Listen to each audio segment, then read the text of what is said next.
Dans la vue, mettons en place maintenant les zones courriel, courriel confirmation et téléphone. Première des choses, dans le projet modèle, Chevron, dans contact.cs, assurez-vous d'avoir les zones suivantes. Téléphone, courriel, courriel confirmation. Je contracte le projet modèle et je dilate UI. Dans UI, je m'en vais dans Composant. Dans Composant, je m'en vais dans Contact Form, point rasoir, double-clic. J'ai actuellement sous les boutons radio qu'on a ajoutés déjà une adresse courriel et un téléphone. Je vais remplacer ces balises par les suivantes, dont le code se trouve sur OneNote. Une des principales différences avec le code précédent, on a un attribut Disable qui est assujetti à une variable qu'on a nommée courriel Disable. La même chose pour le courriel de confirmation. Et pour le téléphone, on a notre variable téléphone Disable, ce qui nous permet de les activer ou le désactiver de manière dynamique. Voyons le fonctionnement. Je clique sur la flèche vide verte. Les zones sont ajoutées. On voit qu'elles sont toutes désactivées. Parce que dans mon code en arrière-plan, dans contactform.rasoir.cs, dès le départ, je mets toutes les zones courriel et téléphone à true, c'est-à-dire oui, désactivé. J'essaie maintenant les boutons radio. Je clique sur courriel, ça fonctionne bien. Je clique sur message texte, ça fonctionne bien. Je vais cliquer sur envoyer. Le message est pertinent. Je vais cliquer maintenant sur courriel. On voit que le message reste actif pour téléphone. Il va falloir corriger quelque chose. Je clique ensuite ne pas me notifier. Les zones deviennent inactives, mais le message reste.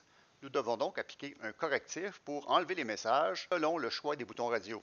De retour dans le projet, je m'en vais dans le fichier en arrière-plan de contactform.rasoir.cs, double-clic, et pour contrôler les erreurs, on doit travailler avec un contexte relié au modèle. Juste en haut de Uninitialize Async, je m'en viens ici, j'ajoute la variable suivante, edit contexte, de type edit contexte. J'ai quelques changements à faire dans la vue également. Je m'en vais dans contactform.rasoir, je clique, je m'en vais à la balise Edit Form et j'enlève modèle égale contact. Je remplace par Edit Context avec la variable que je viens de créer, Edit Context. Je retourne dans le code en arrière-plan et comme il n'y a pas de magie, mon contexte ne connaît pas contact. Je dois donc associer mon contexte à mon contact. Toujours dans l'événement déclenché au moment de la création du composant, après la dernière ligne, j'ajoute ce qui suit. Je prends mon objet contact, je le transforme en edit context et je le mets dans ma variable edit context. Il me reste une seule chose à faire. Dans l'événement des boutons radio, je dois réévaluer à chaque fois l'état de mon contexte en rapport avec les validations. Dans l'événement onChange choix notification, complètement à la fin, après tous les ifs, j'ajoute ce qui suit. Edit context, validate. Je roule l'application sans débogage avec CTRL F5 et j'obtiens l'erreur suivante. Ce qui arrive en fait, c'est que la vue se charge plus vite que l'assignation du contexte. On va simplement s'assurer dans la vue que edit context n'est pas nul. Je vais ajouter la ligne suivante, arrobas if edit context n'est pas nul, je vais faire le edit form. Je vais aller fermer le edit form avec un autocollade à la fin ici. Je fais CTRL S, je fais recharger à chaud. Le formulaire s'affiche correctement. Je vais maintenant cliquer sur les boutons radio. Le message pour courriel s'affiche très bien. Message texte.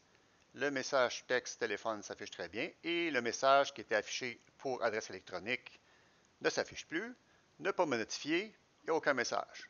Tout semble bien fonctionner. Excepté si je retourne dans mes projets de test, Chevron, dans la classe des tests sur les notifications, sur le test 31, bouton droit, exécuter les tests 31 et 32 échouent lamentablement. Object not set to an instance. C'est que dans notre méthode, lorsque les tests s'exécutent, edit context ne semble pas être initialisé. Nous allons simplement s'assurer qu'il n'est pas nul lorsqu'on va arriver à cette ligne. Je vais remplacer la ligne 67 par les suivantes. Avec un message, je vérifie si le contexte n'est pas nul. S'il n'est pas nul, je provoque la validation. Je vais essayer de rouler mon test, voir si ça fonctionne. Bouton droit, exécuter. Ça fonctionne très bien. Même chose pour le 32, tout fonctionne très bien.